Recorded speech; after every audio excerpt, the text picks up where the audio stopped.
Welcome, everyone, to a very special deep dive today. We're here to honor and remember a really remarkable figure, hmm Judge Frank Caprio. He recently passed away August 20th, 2025, at 88 after battling pancreatic cancer. Yeah, a real loss. He was, the face of the Providence Municipal Court for so long. Absolutely. And the star, of course, of Caught in Providence. People knew him as, like, America's nicest judge. Oh, the world's nicest judge, even. That title really stuck. It did. Okay, so let's unpack this a bit. How did a municipal judge from Providence become this global sensation, known for these really heartwarming verdicts? Right. So today we're diving into news reports about his passing, bits from his book Compassion in the Court. There's even an academic analysis of how he communicated. Oh, interesting. Yeah, and of course those clips, those viral clips from the show. Our mission really is to get behind what he did and understand why it connected so deeply with millions. And what's really fascinating, I think, is that this judicial philosophy, it wasn't just some, on-screen persona he put on for the cameras. Yeah. Right. It was deeply part of him, baked into his life experiences, his personal values. If you look closely, there's this thread, these lessons he learned that just shaped his whole approach to justice. That makes sense.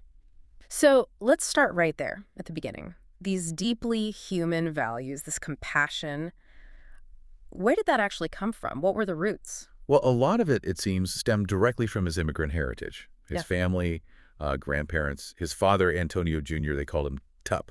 They came over from Naples, Italy, Okay. arrived in Providence, Rhode Island back in May 1912. Hmm. And Judge Caprio, he saw firsthand the struggles, but also the gratitude, of immigrants who came before him in court. People from Europe, Latin America, Central America, even the Middle East, Mm-hmm. like Syria and Iraq. Mm-hmm. He often talked about Rhode Island's history as a place of refuge, and that clearly stuck with him. And that story about his father, Tup, the milkman, that seems really central. What was it about his dad that left such a mark? Such a great story. Tup, well, company policy said one thing, but he'd often use his own money, and they didn't have much Right. to pay for milk for families who were struggling, especially if they had kids, just so they wouldn't go without. Wow. And that really hit home for Judge Caprio. The principle became never punish someone, particularly a child, because they are poor. He saw his dad running this sort of multinational company, as he called it, right from the milk truck, just living compassion daily. That's powerful. And it sounds like his own early challenges, they also played a big part in building that resilience, that character. Oh, definitely. There's this really vivid story he told about his childhood. He and his older brother, Anthony, they shared a bed, and the blanket, it was stained with milk. Oh, And one night, a huge rat was literally eating the milk off the blanket. Hmm. Terrified, right? But Anthony, his older brother, bravely killed it. goodness. Caprio always called Anthony his hero, his inspiration. Said it influenced him becoming a teacher, then a lawyer. That idea of protection, responsibility. Yeah, you can see that. And then there's his mother's sacrifice. Hmm. Just extraordinary. She saved up over $2,000 Wow. in these old, tattered bank books. Sometimes just 50 cents, maybe $1 deposit, over 20 years, specifically for his law school. Incredible. He was so moved, he couldn't take the money directly, but he promised himself he'd go. He decided to teach during the day and go to law school at night instead. It just shows the kind of family sacrifice behind him. That's amazing. And he had encouragement from others too, right? Like mentors. Yes, figures like Father Quinn and Dr. Hanley, who is the superintendent of schools, they both really pushed him, told him to stick with the law school dream. Mm. There's even this almost unbelievable story, his teaching application. It apparently burned in a fire at the superintendent's office, like something out of a bad movie, he said. No way. Yeah, but Caprio, he didn't give up. He tracked down Dr. Hanley, and Hanley, supposedly, already knew why he was there. Just hand him a new application on the spot. Got approved that week. Persistence pays off. It really does. Shows how that external push, combined with his own drive, really kept him going. So all these experiences, his family, the challenges, the encouragement, they lead up to this really crucial lesson he learned on his very first day as a judge. What happened? Yeah, that first day is quite a story. His father, Tup, was actually there in the courtroom watching. Oh, wow. And one of the first cases involved this woman who was Caprio described her as defiant, Yeah. refusing to pay parking tickets, even with a payment plan offered. Okay. So Caprio, maybe feeling the pressure, trying to be tough, he threatened to boot her car. He admitted later he was maybe tougher and rougher than he needed to be. Mm. Afterwards, Toop came into his chambers, clearly wasn't happy. Mm. And he gently, but very firmly, told his son, that woman, she was scared, she had kids. Right. Booting her car, that meant maybe no school for the kids, no groceries for the family. Yeah.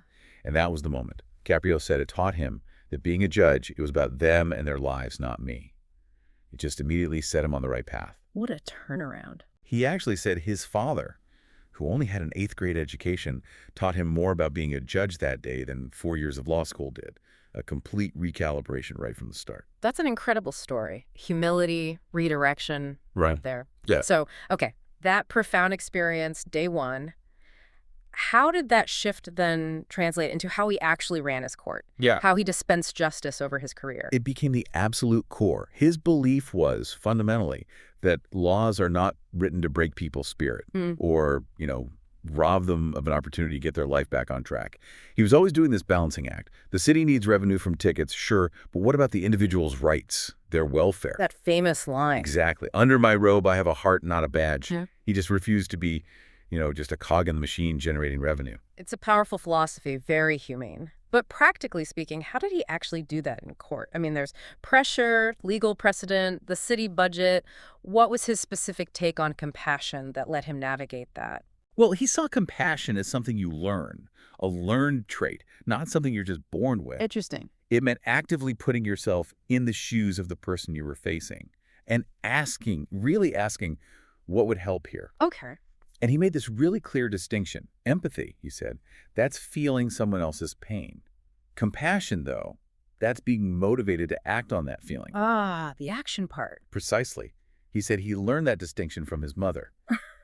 She saw this photo once of Father Flanagan with 2 kids, and the caption was, "He ain't heavy, he's my brother." She apparently just sobbed. Wow. And that image, it taught him empathy.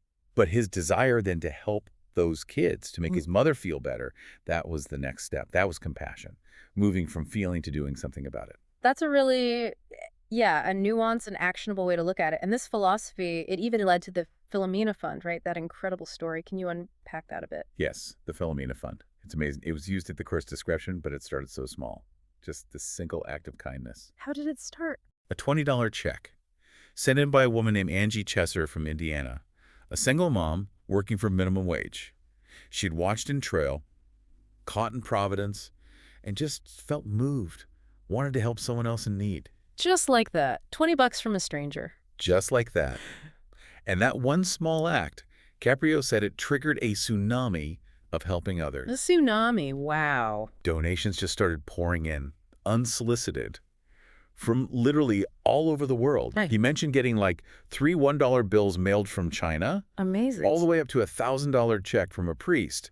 So he named the fund after his mother, Filomena. Ah, that makes sense. And he'd often tell defendants stories about her, how she Yeah. would, give you a big hug, maybe cook you a meal and tell you it's going to be okay. Yeah. It wasn't just about the money. It was about, crowdsourcing kindness. Crowdsourcing kindness. I love that. What a simple, powerful idea, reflecting exactly what his mother taught him. So, okay, his courtroom became this stage, really, for human connection.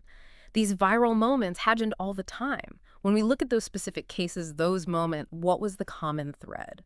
How did he turn routine stuff into these profound connections? I think it was his ability to just see the person, not just the ticket, not just the violation. Right. He had this sharp wit, sure, but also this really genuine care. And that combination just transformed these everyday traffic court things into something memorable, something compassionate, often going way beyond just the legal issue. Can you give some examples like the compassionate dismissals? Yeah, definitely. Take Lori Apt. She had a speeding ticket, only like 1 mile over his usual cutoff for dismissal, and a parking ticket. Okay. But she explained she was dealing with getting guardianship for her brother. He was a VA hospital patient, brain injury. Caprio didn't just dismiss the tickets. He really expressed empathy, acknowledged her brother's service, the burden she was carrying. So he connected it to a larger context. Exactly. Or Jose Barrientos. This guy shows up wearing a helmet. His son had apparently pulled up right by a fire hydrant, picking him up from brain surgery. Oh, my goodness. Caprio just Dismissed the ticket immediately. Didn't even need the full story. Saw the hardship, acted instantly. It wasn't charity, it was recognizing real distress and just alleviating it. Looking for that human story underneath, Yeah. that really shows compassion in action. But it wasn't always serious, right? The humor was a big part, too. Absolutely. The courtroom laughed a lot, remember Denise? Vaguely, remind me. He let her young daughter decide the fine for her mom's traffic ticket. Oh, right. And the little girl hilariously picks like $50. Ah. So the judge dismisses the whole thing, but on one condition. Mom has to take the daughter out for breakfast. That's a delicious sentence. Isn't it? Turning potential punishment into this like shared happy memory. Yeah. Brilliant. Yeah. And then there was Michelle, a pregnant woman in court. She tells Judge Caprio she's planned to name her baby Francesco after him. And he just lights up, admits it's been a personal goal for like 25 years to have someone do that. These moments, they weren't just funny, they disarmed people, made them feel seen, created a real connection even in that formal court setting. It's clear his communication style was just key. That academic analysis you mentioned earlier, did it find anything specific about how he talked that built that rapport? It's actually quite interesting. Yeah, the analysis looked at his speech acts, basically, what he was doing with his words. Okay. And it found he mostly used representative speech acts. That means like sharing information, stating facts. When he told a story about his mom or his own life, that built connection, showed vulnerability. Right, sharing information to connect. Exactly. Yeah. He also used directive acts a lot, guiding people, like explaining how a parking meter worked or telling someone, okay, here's what you need to do next. Made things clear. And then expressive acts showing emotion, like sympathy or humor. So it wasn't accidental. His way of talking was really focused on connecting, on clarity, making the whole process less scary, more human. That's a fascinating breakdown. So Judge Caprio's wisdom, it clearly went beyond the courtroom walls. His whole life seems like this masterclass in understanding people. What are some of those bigger lessons we can take away? Well, if you sort of zoom out, look at the whole picture, his stories teach so much about resilience, about how life takes unexpected turns, and maybe most importantly, the power of real human connection over, say, fleeting fame. Talk about the fame part. He had that observation, sic transit gloria, right? Fame is fleeting. Yeah, he saw it firsthand. He'd be at these Democratic national conventions and he'd see politicians like Walter Mondale, former VP, or George McGovern, the 72 nominee. Big names. Huge names. And he saw them go from being surrounded by Secret Service, everyone knowing who they are, to years later just hauling their own bags, mostly unrecognized in the crowd. So if fame is fleeting, what made his impact last? What's the takeaway there? I think it suggests his impact wasn't about the spotlight itself. It was about his consistency, his groundedness, whether the cameras were rolling or not. Right. He wasn't chasing fame. He was just applying his values, being himself. It kind of challenges our modern obsession with viral moments, doesn't it? His steady, genuine compassion is what really endured. That's a great point. What about make yourself useful, that idea of retail politics? You're right. He learned that lesson the hard way, partly. He talked about his failed run for attorney general back in 1970. He'd already served 8 years on the Providence City Council. Okay. He even told this funny story about trying and failing to get a live donkey into a pickup truck for a campaign rally. Oh, boy. But more importantly, that campaign was where he met his best friend, Mark Weiner. Mark was just a 14-year-old volunteer then, but he had this amazing no job too small attitude. Later, Mark helped run this incredible uncommitted campaign for Jerry Brown in Rhode Island. They actually won the primary for Brown, who wasn't even on the ballot, just by hitting every local gathering, every wedding, shaking hands, grassroots stuff. Wow, real retail politics in action. Exactly. The power of showing up, making connections, being useful. And then there's accidents or opportunities. That story about his son and the glass door, how did that turn into a business? It seems counterintuitive. It really does. It was a scary moment. His son David ran right through a glass door at a hotel. Lots of bleeding. Yikes. Miraculously, it ended up being just a small cut. But here's the thing. Instead of thinking lawsuit, Caprio actually befriended the hotel manager, Jim Kelso. Really? Yeah, and that friendship led to a business partnership. They decided to rebuild the Coast Guard House restaurant in Narragansett together. The Coast Guard House, okay. It was this historic old life-saving station, apparently a total wreck at the time. They rebuilt it, it survived hurricanes, got remodeled, and became this, nationally recognized restaurant. employs tons of young people now. What an incredible turnaround, turning a potential conflict into a community asset. Totally. Seeing opportunity where most would just see a problem or a lawsuit. And his respect for veterans seemed profound, too. That came up again and again. Oh, deeply profound. You saw it in cases like Castro Salemi, a 100-year-old World War II veteran. Served in the Pacific. 100 years old. Yeah. Came in for a red light ticket. Caprio dismissed it, of course, but he took the moment to thank him, thank his whole generation for having made the world safe. Real recognition. And then there was Richard Eaton, a Vietnam vet coming back from the VA hospital, got a red light ticket. Another vet case. Right. And Caprio dismissed it, but then he shared this really personal, poignant story about a kid he used to coach in wrestling, Andrew Jackson, who died in Vietnam. Oh, wow. And to really honor Richard, the veteran, and also acknowledge a donation that had come in, he used this $30 check from a teacher named Greg Abe. Okay. Greg's father was a WWII vet who used to pay for other veterans' meals. So Caprio used that specific check to cover Richard's court costs. That particular episode apparently got over 100 million views online. 100 million. Just shows how much those moments of respect and connection resonated. Absolutely. It taps into something really deep about honoring service and sacrifice. And finally, that lesson. Use what you know and who you know to help others. The story of Arthur Sarabekian, the boxer. That seemed like the ultimate example. It really was powerful. Arthur, known as the Armenian Assassin, was a boxer Caprio had actually promoted years ago. Okay. He shows up in court completely down and out, jobless, homeless, estranged from his father, partly due to head injuries from boxing. It's a tragic situation. Yeah. But Caprio and his family, they didn't just dismiss his ticket. They stepped in. They helped Arthur reconcile with his father. And then they used their connections, their network. Right, the who you know part. Exactly. They got him a union job, Yeah. $25 an hour, with benefits, found him temporary housing. It completely turned his life around. Amazing. And Caprio's point was clear.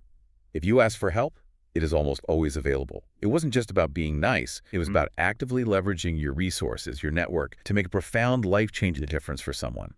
Community in action. What an incredible journey. An absolutely immense legacy he leaves behind. Judge Frank Caprio, he really wasn't just a judge, was he? He became this global icon of compassion, a living example of how real human connection can just transform everyday interactions into something deeply meaningful. Absolutely. And the core lessons from his life, from these cases, they're timeless, really. Yeah. That power of empathy that comes from, lived experience. The huge importance of second chances.